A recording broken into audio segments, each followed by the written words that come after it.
Our next guest has performed with Cirque du Soleil, and you've probably heard her voice on singles for the band Dub Metsic and La Gamique, locally here in Montreal. Now based in LA, you might recognize her face from playing the main stages with her neo-ragtime group, Parlor Social, while she continues to work on her epic solo project that she's excited to share with the world. You won't want to miss this. Welcome to Basebin TV.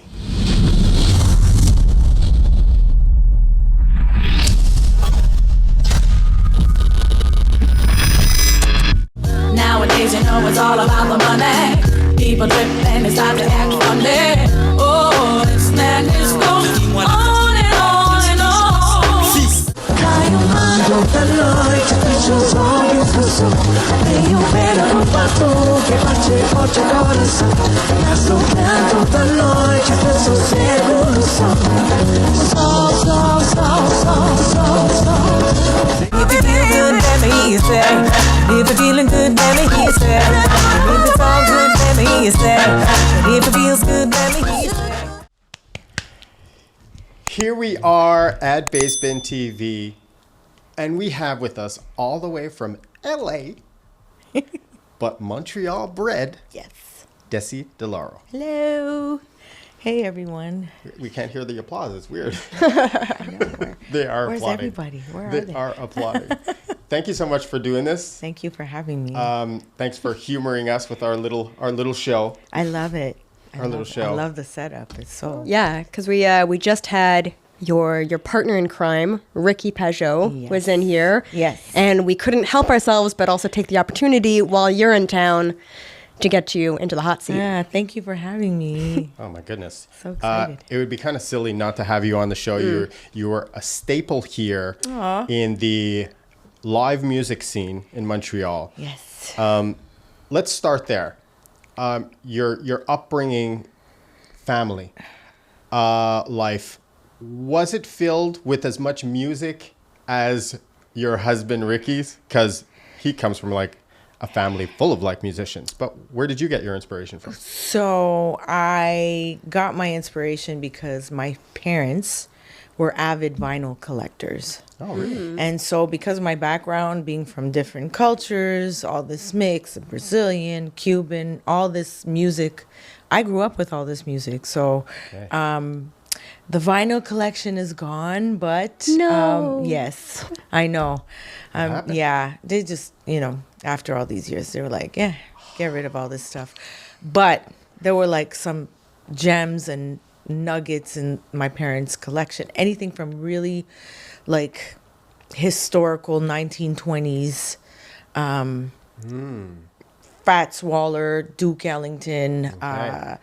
all of that stuff leading up to like, Aretha Franklin, Luther Vandross, and so on and so forth. So it was like a big vinyl collection throughout the ages and throughout the years. And they had like so many amazing, so much amazing music. They had the Cuban stuff, they had the Brazilian stuff. So it was a little bit of bossa, Right. a little bit of salsa, a little bit of R&B, a little bit of jazz, a little bit of swing, ragtime, like it was crazy. Their collection was unbelievable.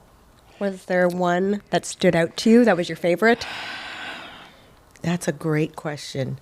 So there's this record that I'd always play because I had my little RCA little, record player where you put the pennies on the, thing to not let it skip. Me nodding Yeah. like I understand. It ain't gonna skip. Like these old school little record players. Yeah. And I'm showing my age right now, right? Well, I remember, so I feel you. Yeah. So this one song, and it was Are the stars out tonight? Oh, yeah. I don't know if it's cloudy or bright. So Only Have Eyes for You. Uh-huh. That was the record. I as a kid, I don't know why I was so fascinated with doo-wop, with these R&B groups and stuff from back in the 50s, 60s, but it was so beautiful to me. And I was fascinated by this record, and I kept spinning this record. That's the one memory that really sticks out. And then, of course, Michael Jackson, Oh, of course. Michael Jackson, Yeah, it Thriller. Oh, that's kind of a staple. Yeah. That's kind of the. Yes. Do you remember that VHS that he'd released with like all, I think it was all his music videos? See, I don't even know that. Yeah. VHS? No, I was a really big fan. It was how they kept me quiet as a kid. I called it the Michael Jackson movie. I didn't know what it was called. And they would just like put that on and just like leave me in a room I don't just even remember transfixed to the that. TV. Really? Yeah. That's crazy. I'll figure it out. I'll text you. See, I'm going to find that. So, music-wise, Right. was there any inclination to go to school in music or thinking about that, or was that an afterthought? It's so crazy because I am so like, when it comes to learning music, it doesn't sink in for me. It's math. Were Ricky you good has in math? tried. I'm with Yeah. an amazing piano player that reads, and he's tried for years, and I'm Right. like, nah, dude, Yeah. can't do it. Yes, I was terrible in math. Yeah, me too. Yeah. And so, Yep. so that whole music theory, because I don't know, I just came from, singing with the choir in church. And so all of that, I was like, yeah, I'm getting my school differently and stuff, and just, absorbing all these records, mimicking like singers, mimicking, doing background vocals on everything. Right. You could not shut me up as a child. Right. My mom be screaming and the other like, shut up, it's enough. So I drove her crazy, like doing all that stuff. But yeah, just absorbing. I was a sponge, absorbing like different voices, trumpet sounds, mimicking all the instruments and stuff. So yeah. What were your parents supportive of that? Because I know in the background they're saying "shut up," but were they actually supportive? It took a long time because we do have like musicians in the family, and they were well aware that it was a difficult career. My mom's like, it's not an easy life, and I was like, now it's like, it's not an easy life, kids. Mommy. Yeah. So, she was right on all of that. It took a while. Because, I also wanted to be a fashion designer. I wanted to do other stuff. So there was other stuff, but music has always been at the forefront. And so I don't think they really knew that I was going to make this a full-time career Right. thing. And so, yeah, eventually, yes, but it took a while for them to wrap their heads around the idea of like, oh, a career. Okay. Right.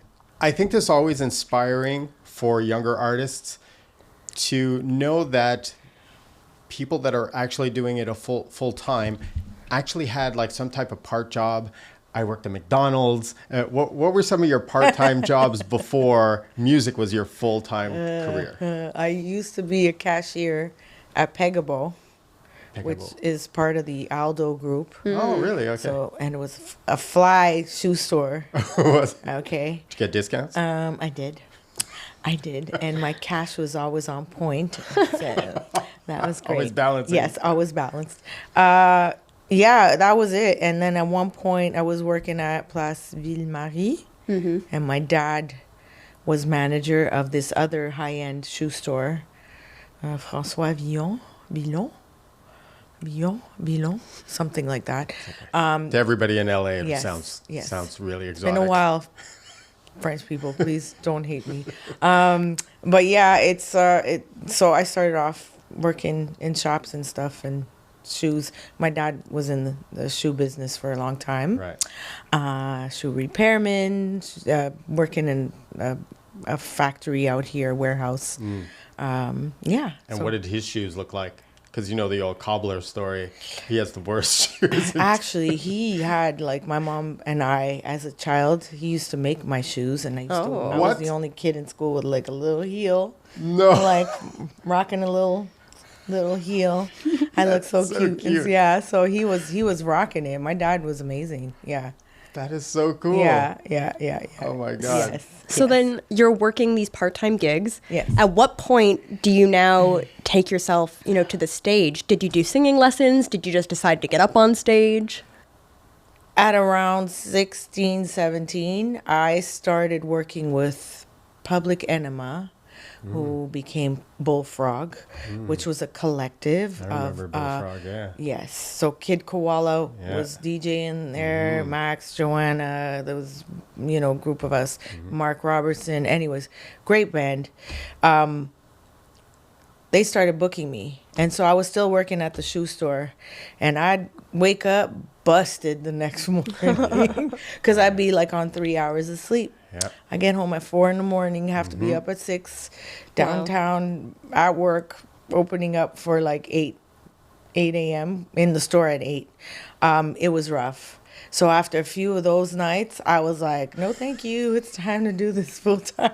I Right. cannot juggle all of this. So it was like a couple of hours of sleep that I was on, and I was like, that's it.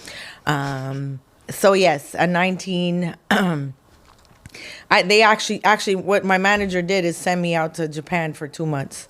What? Yeah, send me out for Japan, get some experience. Hotel gigs. Like a 5-set, 50 minutes. Like I really got put through the 5 grinder. I was sets. young, Gosh. and I was like, boom, go out there and the only singer. Best school. Yeah, Best but school. I was tired when I came. I 6 was nights. like, Five. 6 nights, 6 nights a week, Yeah. 5 sets a night, all by myself. Oh my gosh. 50 minutes. So that was my experience. I was like, I would cry Okay. when it was 4:45s. I can't imagine 5:50s. I'm like one of those people. Give me anything, and I will do it. If I can learn from something, I was like at that time. Like I said, I was a sponge. I was like, Right. sure, send me. Sure, I'll do it. Let's go. Let's I go. mean- Get a band together. That's where I met Max Anceloni. He was the band. was He in was in the Japan. band. Right.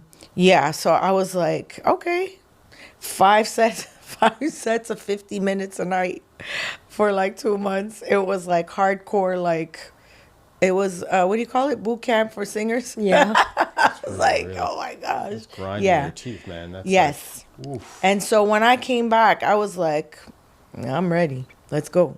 Give me whatever. So I was like, ready. I mean, you're pretty young at that point. Yeah.